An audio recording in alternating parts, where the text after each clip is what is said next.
Welcome to our channel. Today we how to disable virtual card notifications in Capital One. Full guide step. To disable virtual card notifications in Capital One, start by opening the Capital One app on your device. Log in to your account using your credentials. Once you are logged in, navigate to the Settings menu. Look for the option labeled Notifications or Notification Preferences. Tap on it to open the notification settings. Scroll through the list of notifications until you find Virtual Card Notifications. Uncheck or toggle off the option for virtual card notifications. If prompted, confirm your choice to disable these notifications. After adjusting the settings, exit the Notifications menu. You can then return to the main screen of the app. To ensure the changes have taken effect, you may want to log out and log back into the app. Check the Notifications section again to verify that virtual card notifications are no longer listed. You have successfully disabled virtual card notifications in your Capital One account.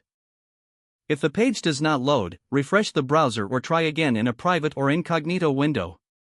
Make sure you are using the correct email address, then retype it carefully to avoid small typos. If your password is not accepted, use the reset option and create a new strong password you can remember. Check your spam folder for verification or security emails, then complete any requested confirmation steps. Enable two-factor authentication if available to improve account security and reduce unauthorized access risk. After signing in, review your profile details so your contact information and settings are accurate and current.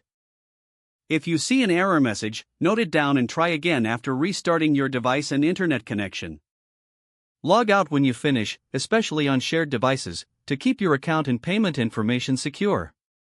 If the page does not load, refresh the browser or try again in a private or incognito window. Make sure you are using the correct email address, then retype it carefully to avoid small typos. If your password is not accepted, use the reset option and create a new strong password you can remember. Check your spam folder for verification or security emails, then complete any requested confirmation steps. Enable two-factor authentication if available to improve account security and reduce unauthorized access risk. After signing in, review your profile details so your contact information and settings are accurate and current. If you see an error message, note it down and try again after restarting your device and internet connection. Log out when you finish, especially on shared devices, to keep your account and payment information secure. Don't forget to like this video and subscribe to our channel for more step-by-step tech guides.